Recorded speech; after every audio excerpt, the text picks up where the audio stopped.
Good afternoon. My name is Allison Runcie, and I am the director of our nonprofit department here at Advisicon. I'd like to welcome you to today's training on Microsoft Teams. We have with us today Tim Runcie, Advisicon's president and CEO. He will be sharing with us some fundamentals in creating and managing teams. He will then be available to answer more specific questions after the training. So without further delay, Tim, take it away. Sounds good. Thank you and welcome everyone. It's always exciting to continue the technology and process improvement and productivity discussions around things that are available certainly for nonprofits. So I will share my screen, should kind of get kicked off here, but today we're going to talk about the fundamentals of not only Microsoft Teams, but really more focused on what are nonprofits doing and leveraging to help increase productivity? And then, of course, we'll talk about where Microsoft is going with some of this information. What's great about this is that our company, we get to actually push the envelope, work on the next two generations of the technology stack. And so we, a lot of times, are knowing what's coming before it comes out, which is helpful in engineering how to build a culture around productivity and, of course, tools. So as Allison mentioned, I am the CEO of Advisicon, and I do quite a bit of speaking, teaching, and as a project MVP, I work on all different technologies and really try and find the blend. And it's amazing to watch what Microsoft Teams has done in the last couple of years, from really being an alternative to things like Slack to suddenly being a major player in an industry where Zoom originally had it, or GoToMeeting happened to be out there. And now there are over 100 million people using Teams daily. There's actually multiple hundreds of millions of sessions spun up using this. So how are nonprofits, how are organizations finding that productivity? So today we'll talk about just some of the core fundamentals, things to think about, as well as directions where Microsoft is going with this specific technology, as well as how does Teams act and serve as a hub. I'll drill into a little bit of the what I call productivity and capability options. These are things that you may have enabled, you may not be aware of, or maybe you're using them, you just maybe haven't taken them further.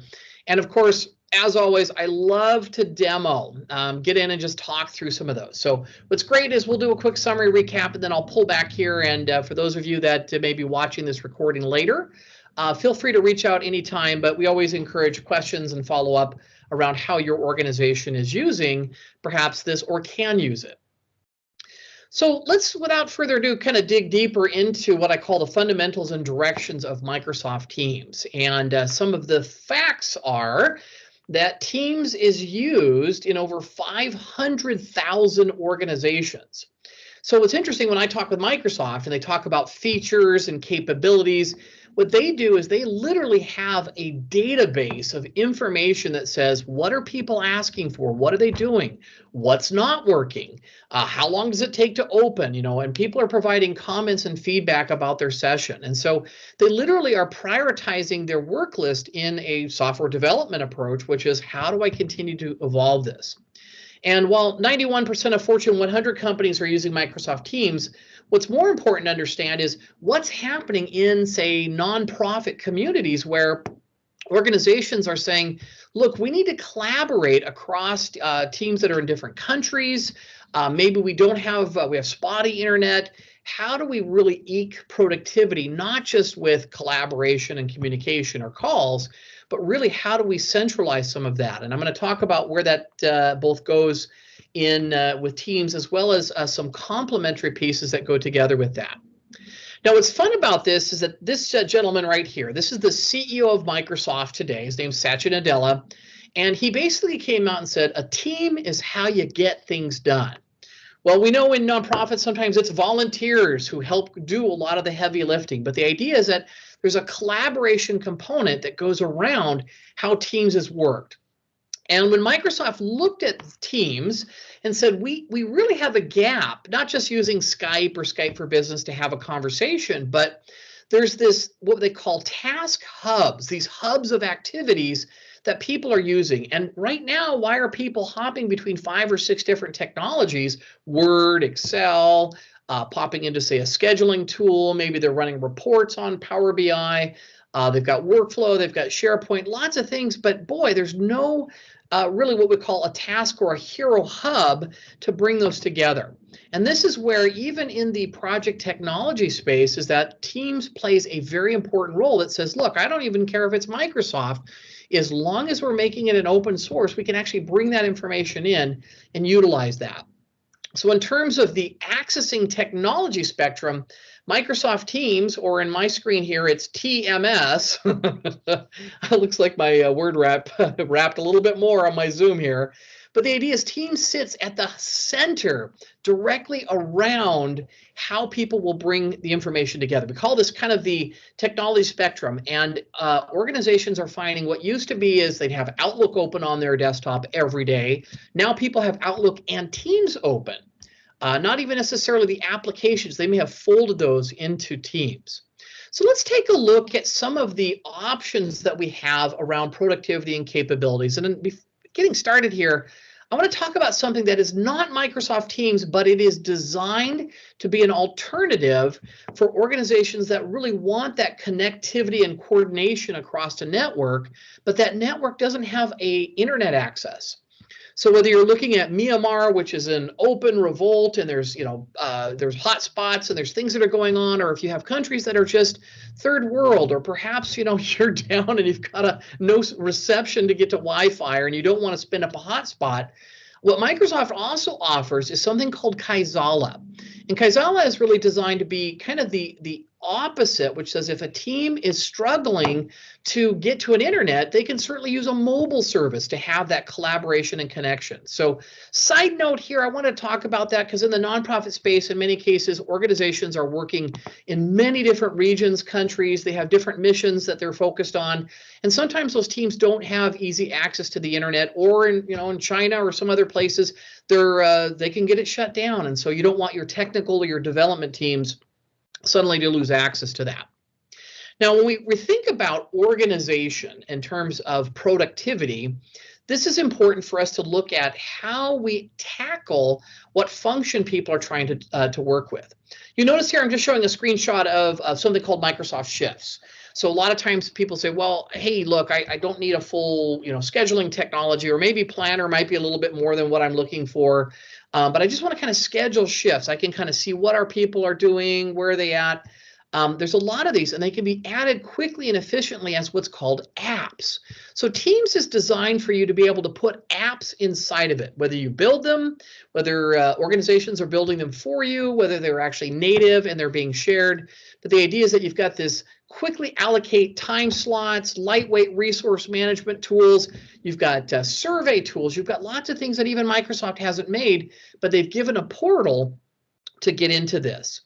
And so I'm going to take us into seeing the tool live. I think it always makes more sense when we talk about structure. What is the Fortune 100 company doing? Does that benefit what we're doing, right? Maybe you don't have to have a best practice and need a Fortune 100 to do it. You really want to take advantage of what works well for organizations that have multiple teams or people in different places. So, whoops, we don't want to recap and summarize now. Let's go and get Teams. So let me bring up my Teams environment here. And we're going to go through and talk about a little bit of how you can improve that productivity for you and your organization or your agency and really kind of leverage that. So one of the first things I get into is that when people start thinking about how they organize teams, you certainly can have hidden teams. You can have basically, 48,000 teams. But more appropriately, think of it like an organizational structure. Just like you may have gone out and said, hey, we've got a file server and we put all of our documents in different folders. It is the same way, which is how do I organize collaboration portals or watering holes for my team to come and work through? So in this case, maybe you've got professional services, or maybe you have work that's going on. Advisicon, we have an academy, we have marketing, we have technical services. And so they have their own team where they have things that are going on and they just kind of huddle and collaborate. They work through what's happening. They might even, in many cases, create channels that say, well, look, within my team, there's a couple conversational pieces that are going on. In this case, if I zip down to Academy, I may want to talk about this accelerator. There's a power app that we're working on right now to help speed up productivity in Office 365. Or maybe we want to look at all the work coming into a portfolio. And so there's options here in terms of how we make these available. But the idea is thinking through how you want to structure it is you invite people to a team. You have the full security power of Microsoft's entire ecosystem geared around the structure of who gets invited in and out of that team. And then you can spin up channels, right? Literally start a new channel that says, hey, I'd like to have a separate type of conversation. For example, in here we've got nonprofit or professional service organizations, and we might be able to come out here and say, hey, listen, when I'm working on these, I just want to click on a channel and have all of that collaboration in one place. So one of the things that people will start with in teams to help improve productivity is really thinking about how do we structure this? Yeah, maybe I've got some departmental conversations, or when I tackle projects, I want to organize them in a specific area. And the idea is to make sure that people can quickly get in, get out, and find what they're looking for. We'll talk about tabs and functionality as well, but really the idea is having that consolidation, whether you're organizing it by a goal, could be that you have a fundraising. So maybe it's FY21 fundraising. And so you have a team that's geared around it. And we invite people to put their notes, their comments. We're creating webinars, or you're going to create marketing slicks. You've got outreach pieces, or you've got a big event you're hoping to be able to launch and generate funds from donors. And so the idea is that you collect that with a team. Again, fewer groups, more channels means that it's easier to quickly find things, but you're not necessarily limited. You even have the opportunity to create channels that are called private channels. And we'll talk more about private channels probably another session, because they do have a lot of limitations of what you can do. And there's other ways to say, look, if I want to protect or restrict information, I don't have to make the channel itself private and only invite people there to see that. What I can do is I can say, look, everyone's there, but I want to obscure information by controlling what documents and what tabs are available. So as we think through that, again, I just encourage people to look at the structure of how you're going to use this and literally just rethink perhaps how you organize and approach these watering holes of information, documentation, files, all the above. Now, as we know, we can jump into chat. This is one of the most common things that happen. And I have people say, well, Tim, I want to do my chat directly in the project that I'm working on. So yes, you can go to a team. Yes, you can open up and go into a channel and have a specific post or a conversation. But most organizations, they kind of get lazy. They'll just jump right into chat. And I'm going to show you some features that will help you find any conversation, or if you are creating tasks, you've got opportunities to make sure that it goes to the right place without having necessarily to do anything different. So here I'm having a nice chat conversation with one of our staff. And as I'm thinking about really how I'm organizing this, I certainly can come into my conversation. And as I'm in here, you've got the opportunity to certainly get a little bit more into formatting. So you've got this rich text control here that allows you to do paragraph, heading styles. You can do bullets and numbers. So I might say key topics, and then I'll put a enter here, go down and start putting my bullets in. Again, we can make this visible and available. In fact, if I even want to begin emphasizing this, this is where we get into text and highlight text color. So a little rich formatting never hurts, especially if you're trying to emphasize and collaborate. But what I like about that is whether I'm attacking a conversation or I'm trying to solve a problem, is you can also include files. You could pull them from your computer. You can bring them in directly. And all of these are stored in this environment behind the scenes, which is called SharePoint. So a lot of this, we can have workflow, we can have automation around that. And we can certainly make chat fun as you think about your organization. So if you want to use images and do a search, looks like I've got some crazy images showing up here by default. But again, the idea is emoticons, stickers, etc. One thing that I actually have a bit of fun with periodically is something called praise. So let me close my GIF here, is that you can actually send a praise to somebody. You can create a badge. And one of the areas that it's important is to encourage people. And so right in Teams, if you want to have a quick chat, send it out there. You can actually come in and say, you know what, that was amazing. That was awesome. Like you, I want to tell you thank you for a great job. So Scott, glad to have you back in the land of the living. Great work with customer. And again, as I'm typing this out here, or terribly typing this out here, what I can do is I can preview what they're going to see. And again, just simple things. So again, this is part of what we call the social experience around this. Now, I want to talk about this because this is not known or not well known. But Microsoft intends to continue to grow the experience of Microsoft Teams, as well as something called Yammer. So Yammer is kind of like Facebook for business, where you can have posts and conversations, but they're looking at how to continue to improve the rich experience for people to have collaboration on projects and work activities, including even turning the options on that says, while I'm in a chat, maybe while I'm here, I specifically want to do what's called an @ mention. So I put an @ symbol here. I can put Scott since I'm having a conversation, or I can say David. And I can start putting resource names here, but the intent is that I can start creating tasks or assignments. And if you haven't seen this, even if you're having a conversation with your team, is you can come up here, and certainly while you can use a translate if you have a natural language. So for example, if your native language is Spanish, or it's French, or it's something else, you can actually translate the text, and people can actually just write you in their native language, and you can translate that into your native language. Goes very quickly and efficiently. But also along with this is that you can see that you can come in and create tasks. These are really going into something called Microsoft To Do, which says, hey, I can capture tasks from Outlook, from Planner, I can get them from the new project scheduling tools, but I'll create this central repository where I can see and track and manage these. So whether I'm having a conversation directly here with somebody about a project, or I went into my Teams channel, the same thing applies, is that I'm in a place where I can continue to have these conversations, and we begin to make that accessible and visible. Now, what I like about that is I don't want to force people to intuitively say, well, don't have a chat with me. You got to go over here to have a chat with me.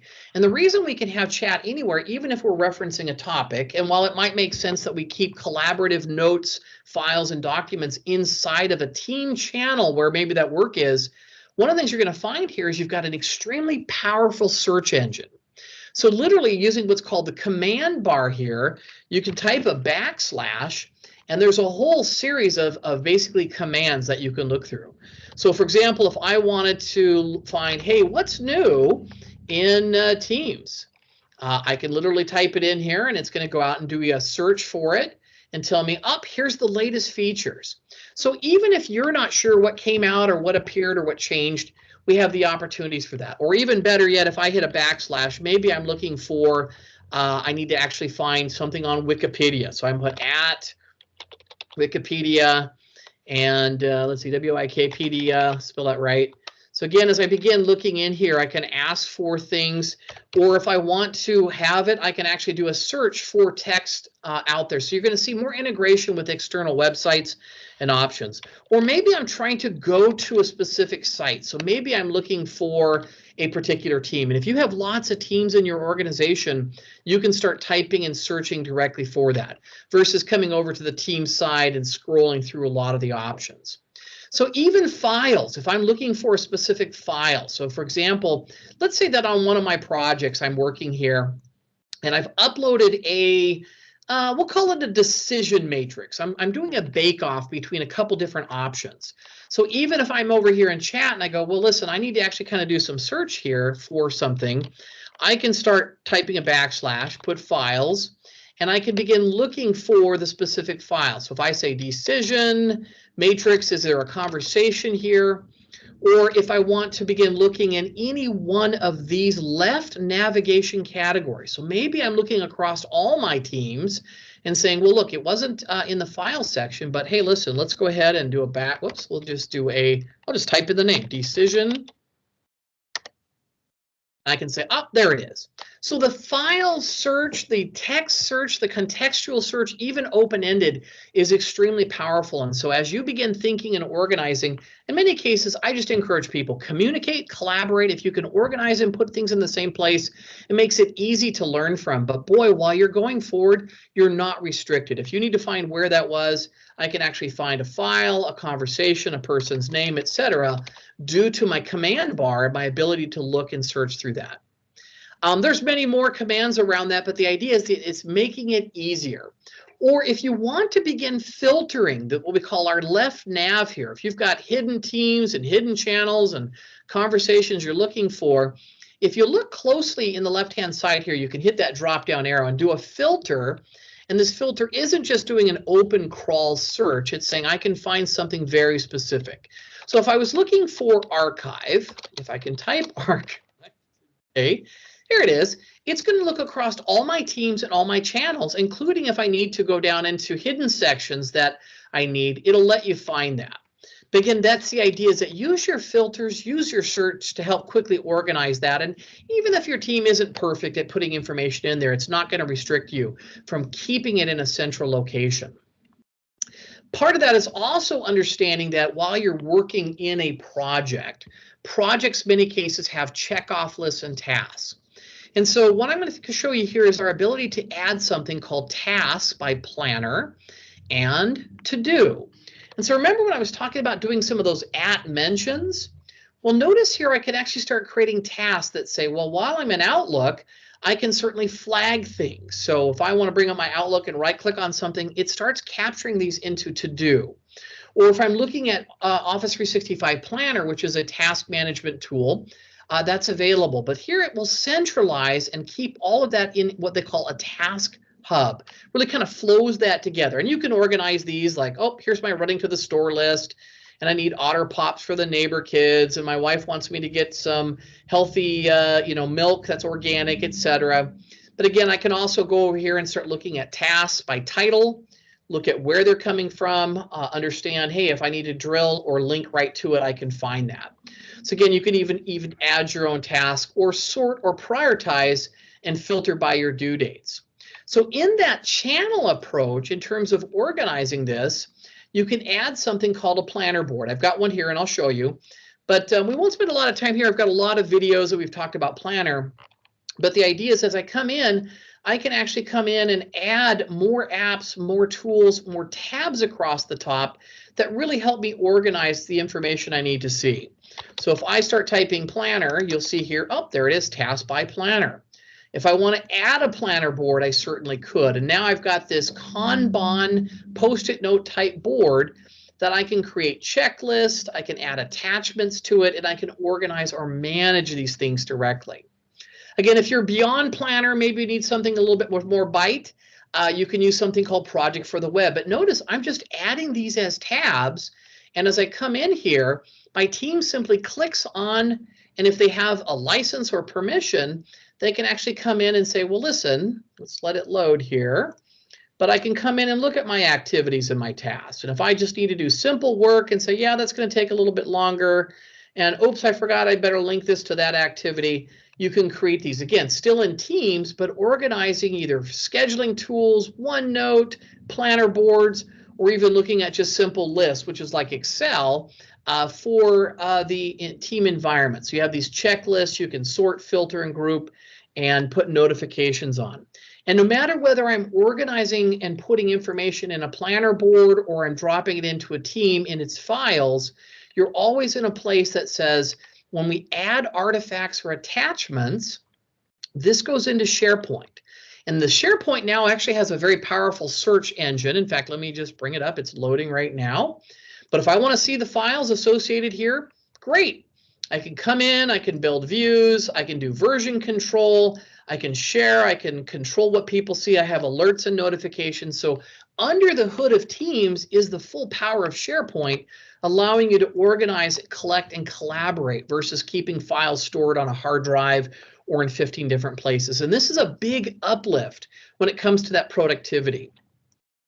Couple more things, and then I'll kind of pivot here to open this up for questions. But we do a lot of meetings. In fact, in many cases, if I come out here, I use the calendar in terms of viewing what's on my schedule, what's happening. So if we're thinking in terms of looking at your Outlook calendar, but also looking at coordination, you can look at these meetings. In fact, here's the meeting that I happen to be in. And if I have things that are going on, like I've got a catch up that I need to do here, I actually have the ability to go in these, edit, modify them. I can join them. I can see them directly, but you have that visibility from both calendars Or if I want to schedule time with my team and start booking, you've got some other features in collaborations. Looks like I need to kick this off. But the idea is that I can grab an existing calendar and add people back in and just say, look, I've got a separate calendar where I'm going to have people come and look and coordinate, not necessarily for my Outlook calendar. And while I'm in this environment, if I'm having a video meeting, in fact, let me just bring our team meeting over here. So let me bring up the one that we're in right now. There's me talking to me. We can record this. And one of the things that's great about this is that as we turn on conversation or transcriptions, is that this is actually going to have the information available. So again, chat window is helpful. We certainly can look at participants. We have voting capabilities. But what happens is when you record a video, it'll actually save it into stream. And so you can pull that down, view it, you can share that, you can manage those directly. And so extending some of that functionality is going to be helpful in saying, well, listen, transcription and recording is really helping maybe if you have non-native English speakers, or if you're in a different environment and they don't understand your English, because you're speaking, with a thick Cockney accent, the translation and transcription pieces are really helping to make sure it's clear. You can rewind and manage that. So teams are finding not only just chat, organization of work and tasks, but also jumping directly in and finding that. So think in terms of the app or the options that we do have is that you've got plenty of things that teams will provide, and Microsoft continues to invest. And I say $1 billion. We're going to see a significant investment by Microsoft to continue to make this a little bit cleaner, a little bit more integrated system where you can create tasks in Word and Excel and have it captured and pulled into a place that says we don't miss some of those work activities. So in terms of calendars and deciding, who may want to bypass the lobby, Teams is providing a hub, and that's really what it is. It is a hub. Spokes feed into it. Both Microsoft or non-Microsoft tabs here. If you want to go into adding dashboards and reports, in many cases, my team might be organized to work on a project or an event, but I add the tabs that are helpful.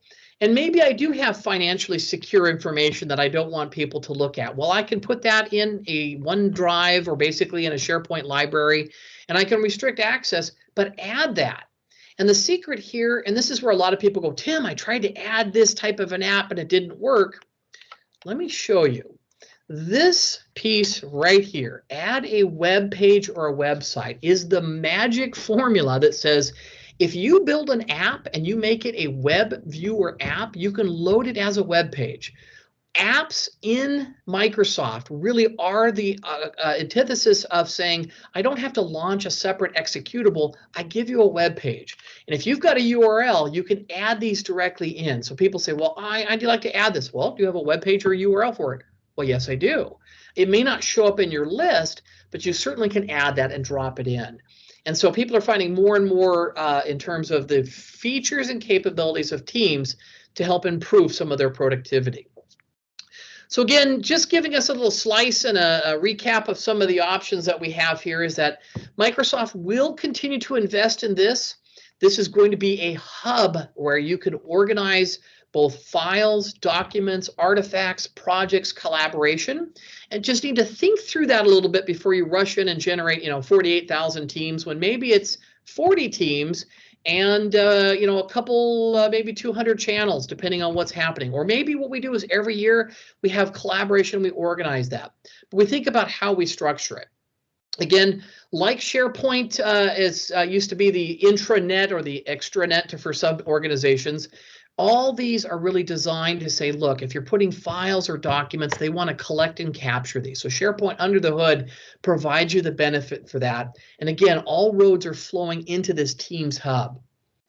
Teams, of course, is giving us the ability to organize tasks. And so while we might be using Planner, which comes free for Office 365, you're going to find that documents, communication, other items are there. And while maybe not everybody chatted in the direct window, you can do a search and find that as long as it's part of that 365 team environment. Again, single source of truth. If you struggle with documents that are in 15 different places, or people make copies and copies and copies of a file and then they date stamp it, Don't even need to do that. There's versioning that says every we have a major and minor revision, it saves it, backs it up, we can recover it, and we have that co-author capability where you can have multiple people in the document simultaneously working. Again, team facilitates that even though we're using Office 365.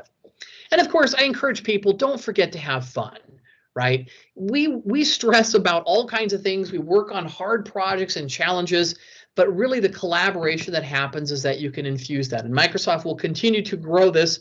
There's certain things I can't talk about, but adding praises, just maybe clarifying communication sometimes makes a big difference in terms of that overall information. And whether you're showing the background or you don't have a background turned on, we're going to see video and a few things that you may have seen over in Zoom. Microsoft is working feverishly to continue to expand this. And I think COVID has really escalated the number of uses of organizations that say, look, we're already on 365. We get Teams. I don't have to pay something separate. It really is a time and a cost savings for that. All right. So with that in mind, I just encourage people that if you're not aware, we do work with what's called Tech for Social Impact. This is Microsoft's organization that really helps to look into, solve, and present solutions for nonprofits. And so many cases, Microsoft 365 Business is free for nonprofits. There's a set number of licenses. I think Allison's it's 5, but there's Azure credits. There's a lot of things available. So if you haven't even just registered through TechSoup, we'll help point you in the right direction. It's free, it doesn't cost anything, and actually Microsoft is trying to encourage the use and adoption of some of their productivity suite for folks. So if you haven't seen that, I recommend checking into it. And of course, this video and other videos we'll be putting out onto YouTube, as well as our internal learning management system, which is also free, but we usually have deeper and I would say more intense recorded content in our Thinkific. So it's just www.thinkific.com, advisicon.thinkific.com. Just register and you're in. You'll see libraries and cohorts, but we continue to create content and share what's going out there. So any questions anytime, reach out to Allison, myself, any one of the Advisicon staff. We love the fact that you have a mission, and that mission is something that is important, and that we definitely, if we can give you a pointer in the right direction or answer questions, that's what we're here to do.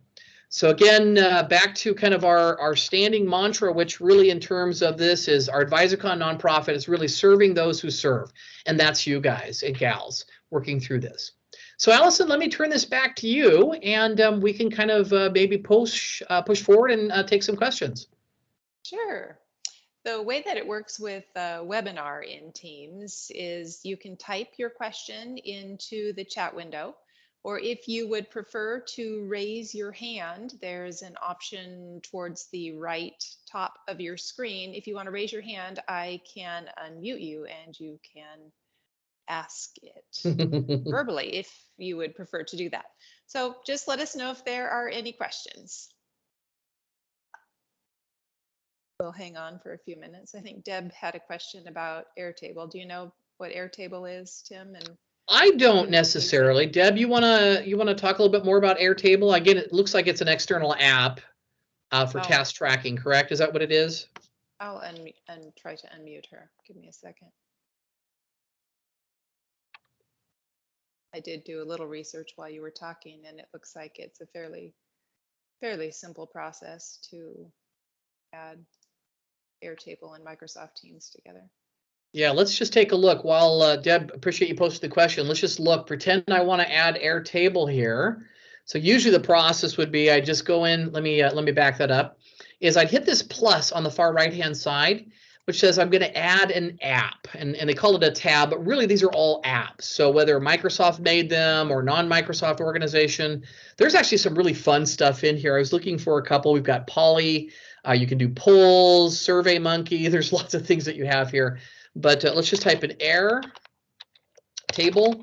I don't see it as listed as an app, but one of the things that if it's not just been registered in the Microsoft store or the ecosystem, is if you have a URL. So if this is a cloud-enabled technology and you have a web page like a URL to log into, just do like I said, add it as a web page, put the URL there, and when people click on it, it'll just ask them to authenticate or log in, and that's it. They'll be able to use it as a tab. In terms of integrating task and other pieces, might get into a little workflow, but if you can imagine, if you can do it in Excel and if you can do it in another app that has rows and columns, in many cases, these are very easy to export or put Power BI on and create reports that says, well, I'm managing tasks over here in Planner. I'm managing tasks in Airtable. I'd like to bring it into a joint portfolio dashboard. Those are the kind of things that are available that when you do reporting. So Deb says, our nonprofit is using Airtable for tracking tasks. Does MS Teams have an app connection with this tool?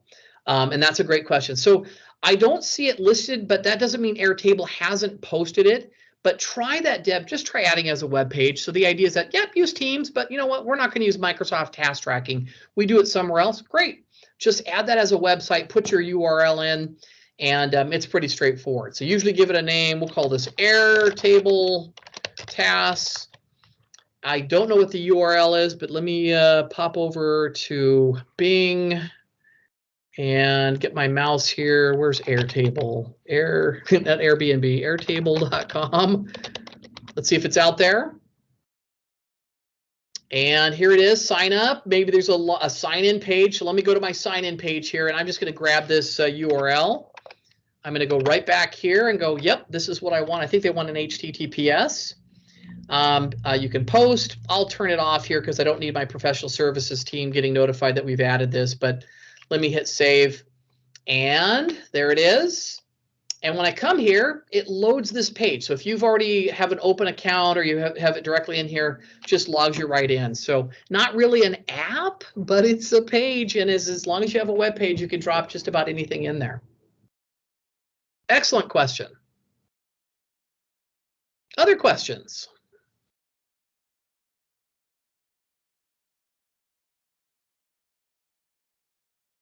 I see Dimitri's asking about tomorrow's winning lottery numbers. Okay, so I'm not that good, but I can give you numbers. I can't guarantee they're going to win for tomorrow. So Deb's also asking, she's added some documents in Teams chats and then had trouble finding the document later. Can you show her where those files would be? Yeah, so let me go here. So first off, depends on where you're at. So for example, if you're in chat, the attachments actually stay. So if I come over here, let's just see if I can give you an example.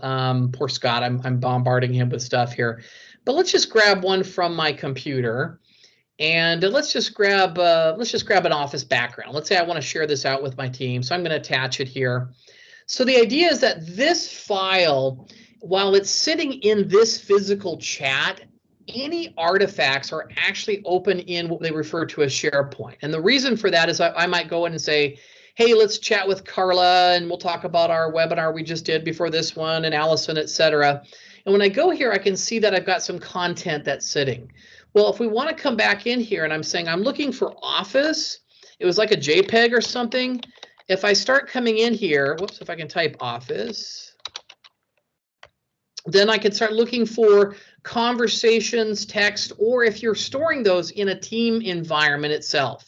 For example, if you're storing the chat in the post section, or if you upload it as a file here, regardless of where I'm at, let me find a file in a different place. So I'm on the MS Teams demo. Let me go to my PM tools.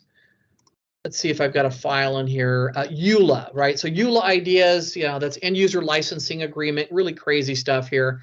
So if you're writing and building software, those are very common things. So if I come up here and I'm on a different team, I go, I don't know, where was that EULA? I want to find it, in my overall results. Is it in my messages? Is it people that I'm searching for, or is it going to be in my files? And here we go. I've got lots of these, including Voice of Martyrs for Korea, etc. So it's going to start looking through the artifacts that you have here. And also, if you are using a team or a channel, I usually tell people, regardless of whether you put them in here or you did it in Planner, if you click on Files, it begins to store these. And if you want to get deeper, I just go right here to Open in SharePoint. So I hope this answers your question. And again, if you need more, we actually have certified Microsoft Teams IT technical folks. So at some point, as a leader and a business owner, I don't get into some of the back end stuff, but I will tell you in terms of looking at it, it's holding all of that. And then there are retention policies that say, look, they're going to hang on to it. And Microsoft will hang on to a lot of your content for about 2 years before these things start to move into a slated to be deleted process.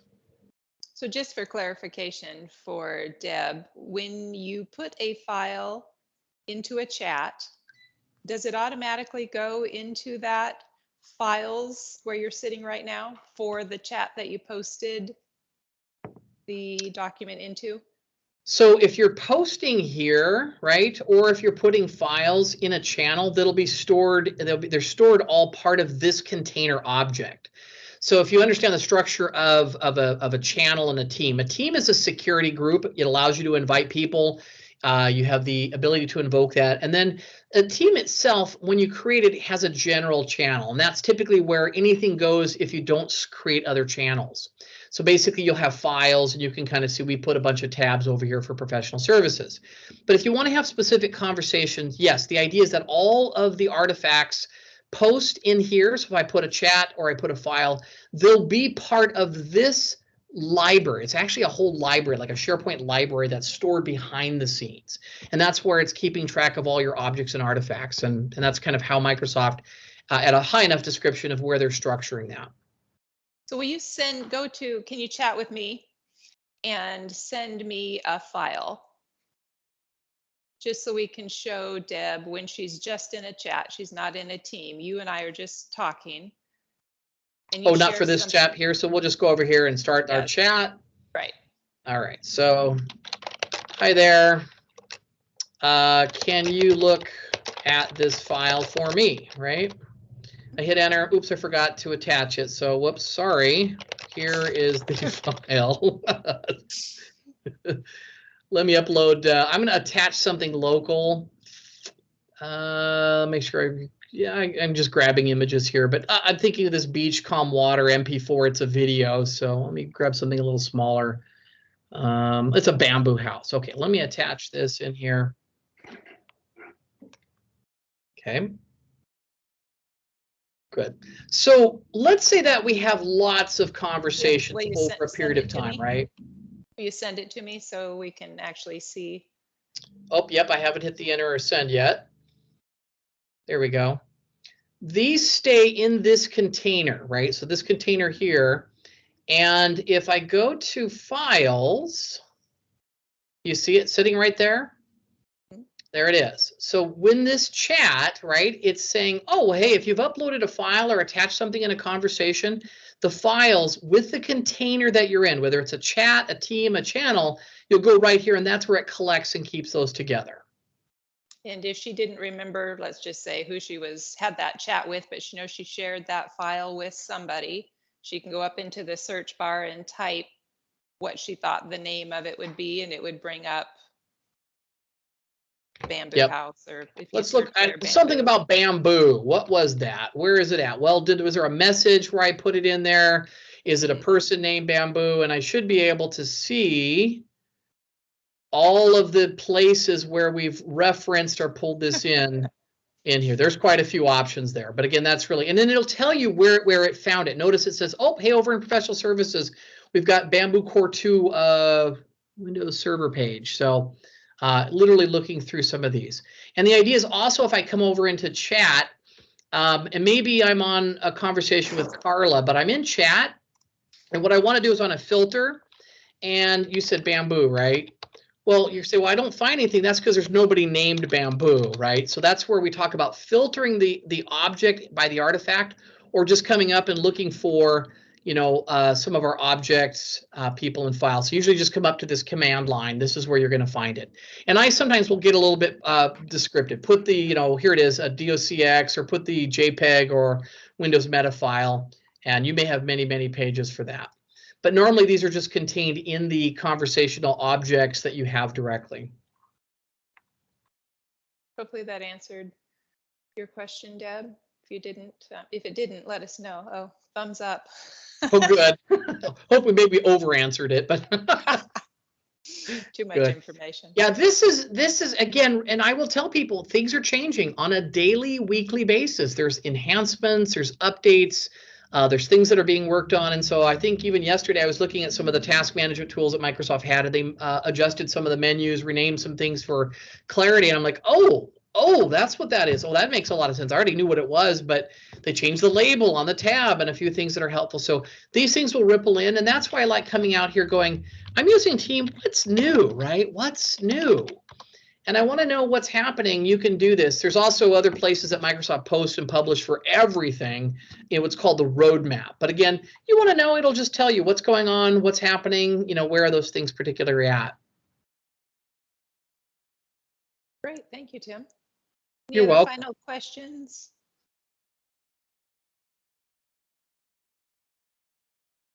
Well, if not, then thank you very much, all of you, for joining us today. We look forward to seeing you at our next training on Thursday, October 14th, and we will be discussing the topic of Microsoft lists.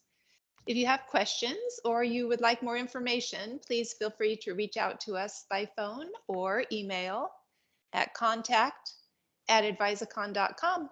Thank you and have a great day, everyone. Bye now.